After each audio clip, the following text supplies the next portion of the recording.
Nabino Balanzi à www.cleboa.com site à Makassi tout le Rabino information à Souk merci à 001 Tonton Bada de la Nation merci pour l'encouragement et à Moussala merci Nabino surtout Boza ebele na www.cleboa.com ndenge boyebi mama Melinze Manalondo mama Likelimba merci beaucoup nayo makema mikiki bakanga merci beaucoup merci impresseur Claude Mbasi ya Sylvain Mungenga émission oyo to koyamba moko ya chroniqueuse ya musique ye vendre mingi na Paris mais mikolo azala biso na Kinshasa ya to boucler dans le mbangu to beka kosola na alors et à large tout au long de cette émission. Bonjour et bon dimanche, toi dès le premier Malin Kassanga la naturelle. Bonjour Omba Potongo, la valeur ajoutée de la presse congolaise. Meilleur venayo. Meilleur vena batunion sur Batalara, na site Nabino Cleboa. Meilleur vena batunion sur Balingara, Marlène Kassanga, leader naturel. Donc meilleur vena Mokimo Bimba quoi. Voilà, meilleur vena Mokimo Bimba, Nenga Uchkoloba. Voyagez à Ponamini. Petit tour na kini pourquoi? Nga famille Zarati. Nga zanga famille na poto ta nga famille Zarati. Maman Zarati, papa Zarati. Mais tu vas buter les animaux. Kasne on fêter na famille. Buter Zarati on fêter na famille rien d'autre. Peut-être ceux qui ba dessus de cartes Pesali et qu'on a été ba dessous de cartes, je peux pas venir le dévoiler ici sur internet, mais mingi principalement je suis venu fêter avec ma famille. Dans mon abamba poton la valeur ajoutée dans mon abibizet zamba et puis voilà ici to yoki oui la ex patron yo ici to yoki ke oui la ex patron yo Michel Alilouya neko la ex patron nga ndeli parce que ngato na kikinye na kufagita na yo lele ndeni est-ce que nga naza prophète naza voyance na ebe ka okufa ngo na futa ki billet ba polémique inutile ba lingi ba créer ba polémique ba spéculation moko qui ne tiennent même pas debout, c'est n'importe quoi. Ngato na Kinshasa, yena na kufite. A Koufi na Kinshasa. Moi je suis arrivé à Kinshasa le dimanche. Il y a Koufi je crois mercredi. Donc naza prophétesse tene ba ki okufa on a fouté bien jeune ya qui. C'est n'importe quoi. Ça il fallait pour y a pour la ex patron yo. Tu vois pas Kolela comme tu dis c'est trop dire. Kolela c'est trop dire mais c'est vrai que quand j'ai appris la triste nouvelle naza mutu monta c'est perneliwa mutu na OK pas si parce qu'à Koufi bon ngana peut tourner sous entretenir ma relation tient à niveau musala ça fait très longtemps ça fait 8 ans que dans le la chaîne à télévision Mirador tourner entretenir sous ma relation ngana yete mais naza mutu na OK qui passe monte comme c'est perneliwa muninga zate na OK qui passe tant à Koufi.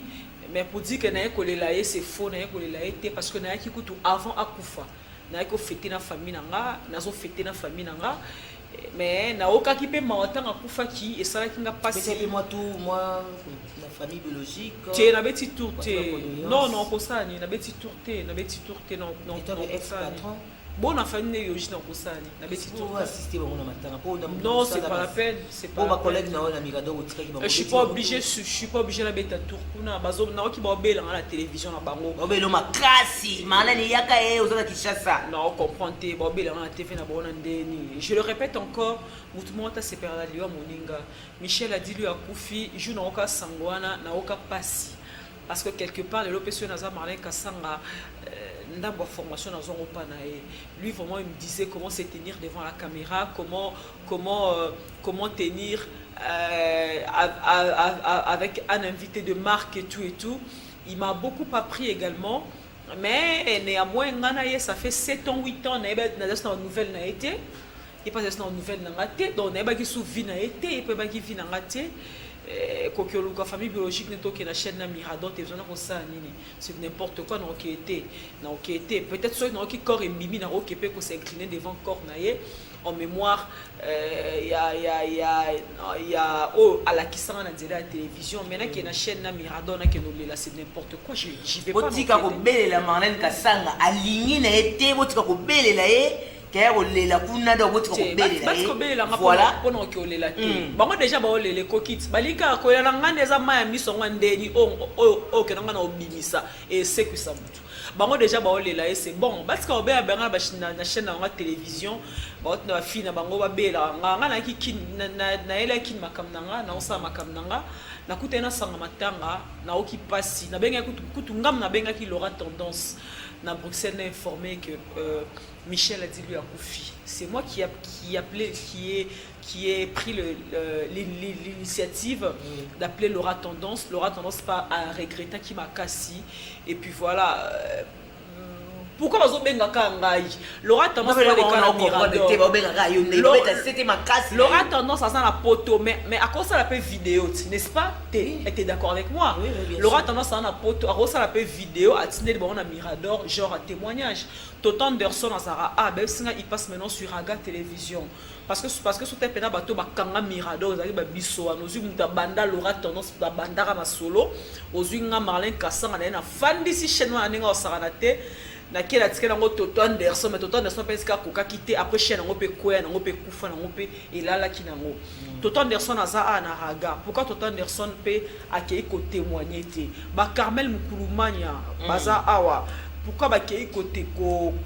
ça témoignage ba Carole peut aza kuna na Paris pe aza na Poto Carole Evelyn Camon allez ka pe la Mirador pourquoi Evelyn Camon pas les kina Mirador pourquoi bengi epete ake ko témoigner bazo bengara ngai pona nini parce que la polémique est zangatina on a besoin tout aux ans la passe muto kufia kiye ça la ka passe mais parce que la polémique est zangatina bazo bela na TV na bango na rolela pona oyate na rolela te na TV na bango pona za na TV na te ça fait 8 ans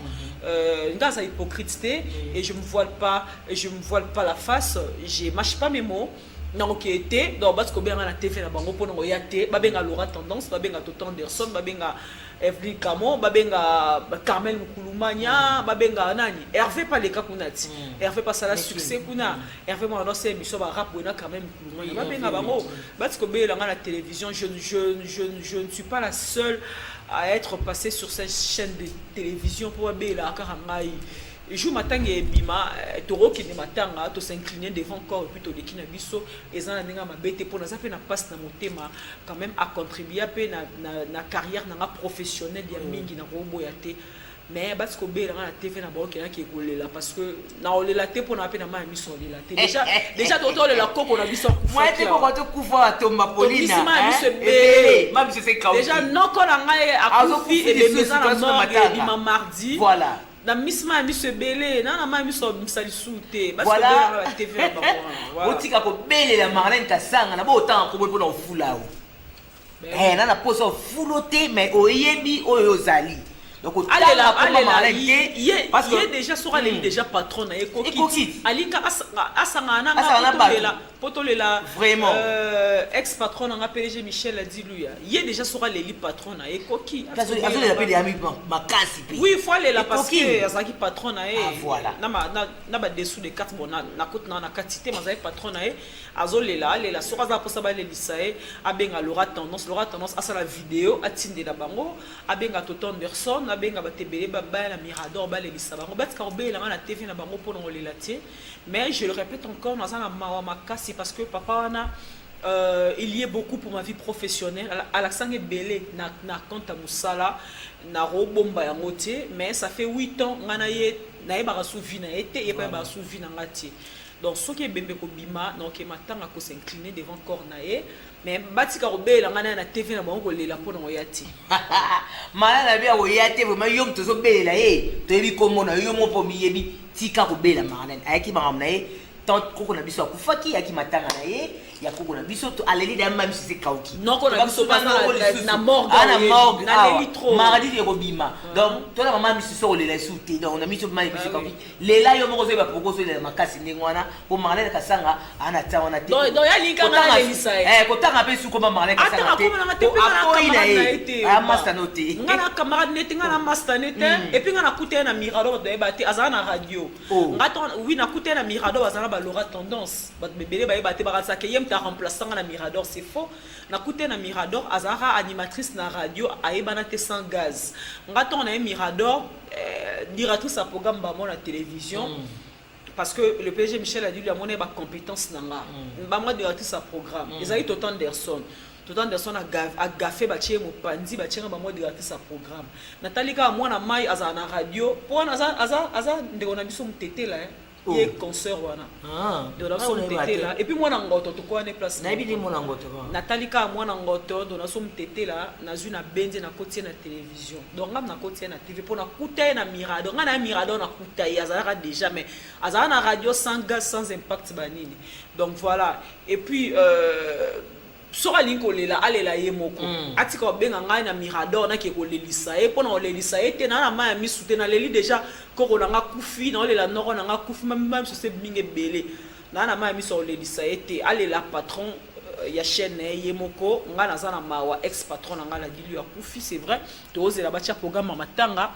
to ke ko s'incliner devant corps mais atiko bela nga na TV la bango kena ke rolelisa e so ali ba lelisa e abenga Laura tendance à lelisa e abenga je sais pas moi la pas que ingratitude de ça woni tu me disais ingrate avec eux ingratitude est la condamnable de balacception en classe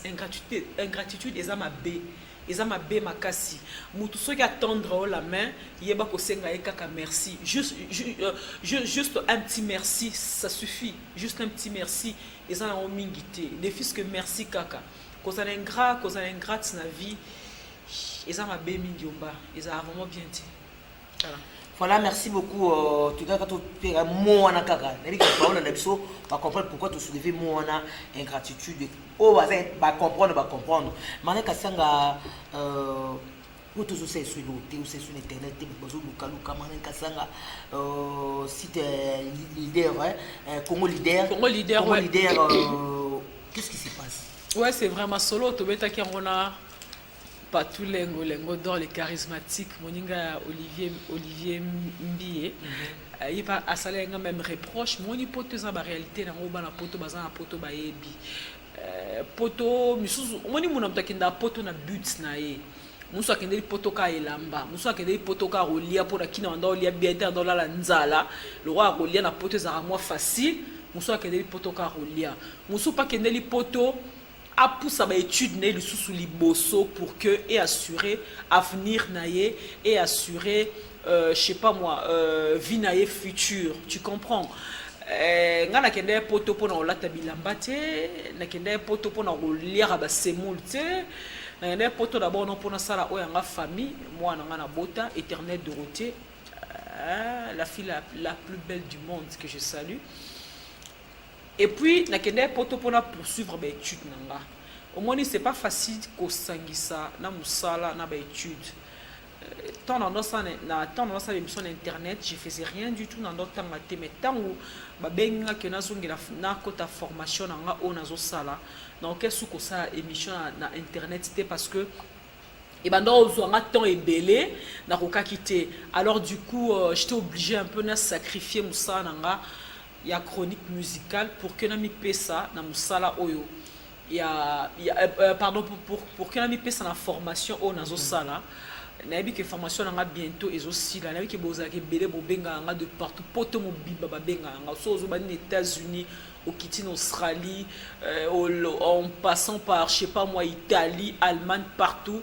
babenga nga Marlin Kasanga pourquoi tout le monde a reçu pourquoi tout le monde a reçu même c'est bango 2017 on a zana bango 2017 on a zongi salibaya nengezala kaka et puis bon OCP là le temps a sa formation là dans sala raison pour laquelle nazana Kinshasa pour na tigala ran internet té pour nga za journaliste internet té na beta alibaya toujours moi je suis formé à l'IFASIC na tanga na IFASIC nazana diplôme na licence na IFASIC na banda musana na télévision na Kinshasa place toza ombayo yebi et puis on a ke na poto na bandi internet donc na lingi na siktika na internet té yango moninga na obeta ba tour mingi na kin apo na olinga na bongselo moko ya bien penda que na bana poto na bana kin ba OCP là ba se retrouver ba ko revivre sous Marlin Kasanga ya bango qui peut-être je vais un peu essayer de changer de créneau mais ezalaka pour le plaisir na bango puis ba OCP là toujours et puis ba OCP là toujours Marlène le quoi outil fraîchement de Paris tout meka ko beta na masolo ou dernièrement ba to ko menacer fali pour pas dû à ya consort qui beta souté ba consort beta maté tu ba non yum tout ça sur place vous savez chroniqueuse tu ba ils savent vraiment ni rien en réalité au mambo les cas babé machin ni ba bunda kuna pour na consommer faki beta mana fali. Oui, merci Omba. Ben écoutez, c'est simple. na poto ndule beta sous te ba combattant ba kwesa ndule beta te parce qu'on le pays dans le chaos. Congo ils ont marché bien te politiquement, social les a bien te, santé la population les a bien te balobi ndule pe na poto et beta te ba combattant ba kwesa ndule beta raté. Bon mikolo to mona qui ça a fallu pour pater. Moi je te dirais encore que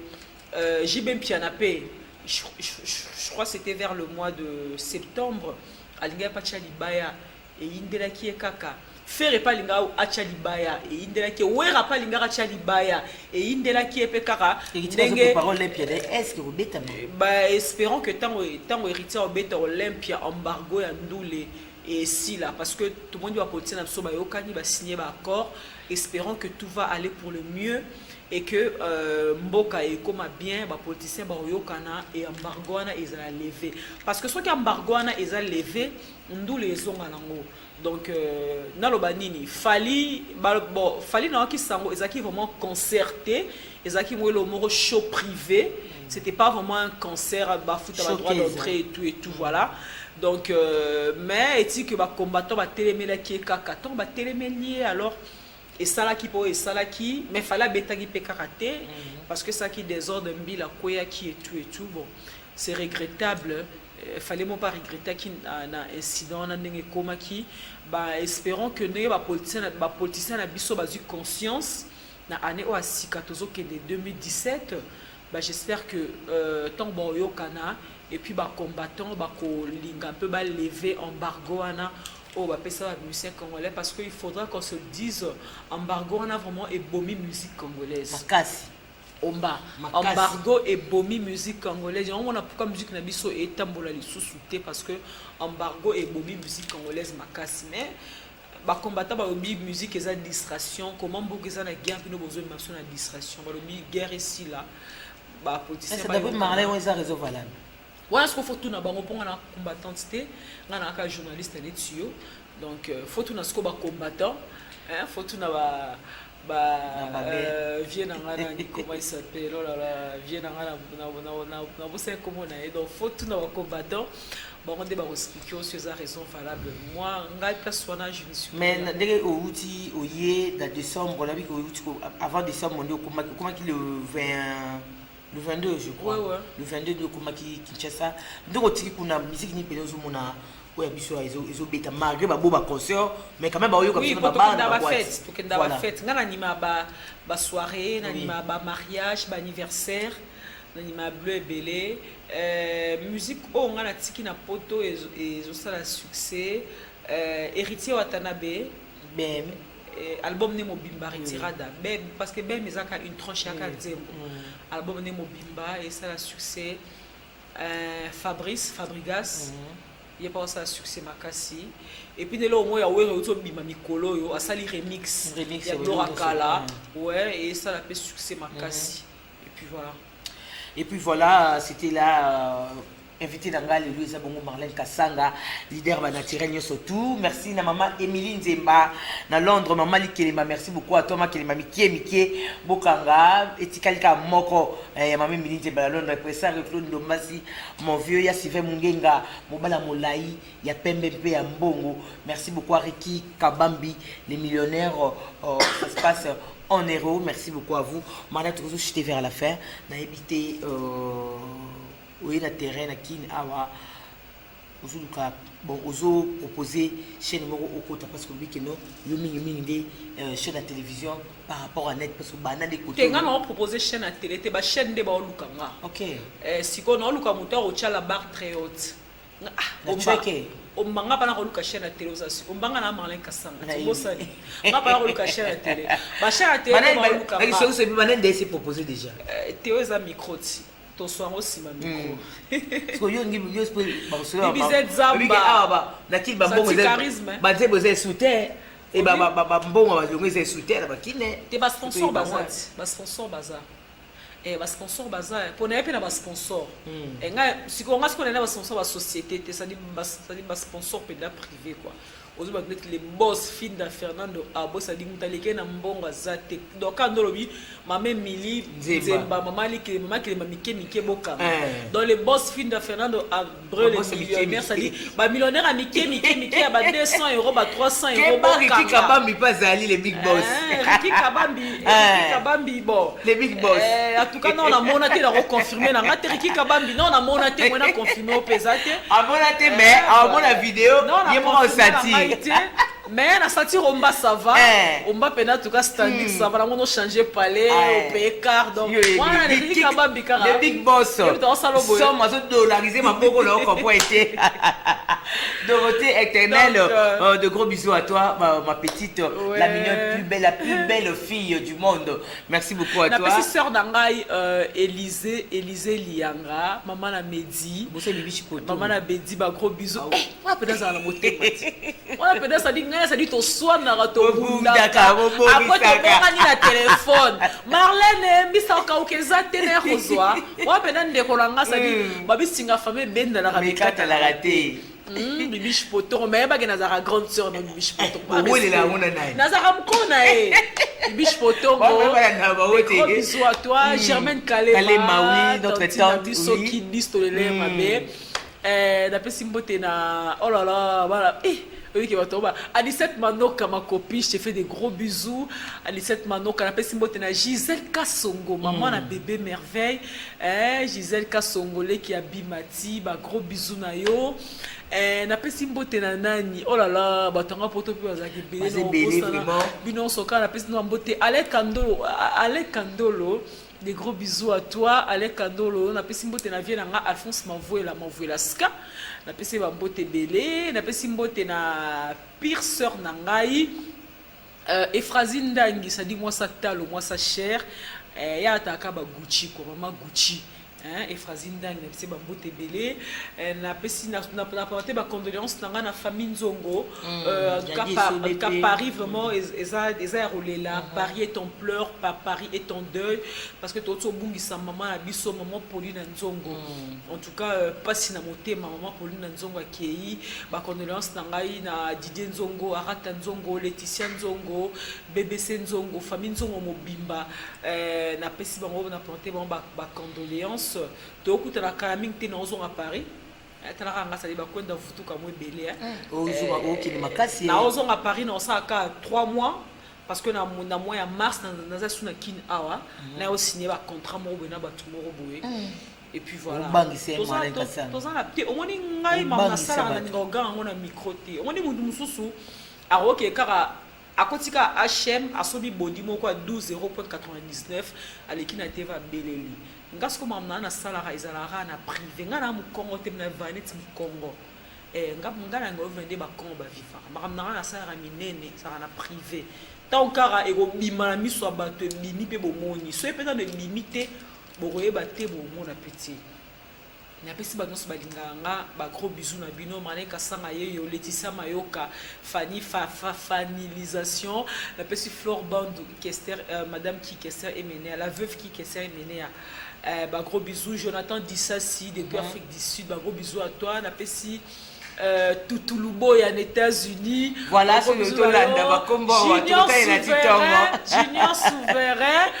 ba gros bisous na ba tonso balinganga na poto bose belé Olivier Bonenge Dadi Casimiro le fils Mata voilà ba bonne année na bino ba bonne année na bango surtout bazaki belé ba landi biso déjà na émission yo na www.clibo.com merci na mama Milinze ba Londres makilimba mikie bakanga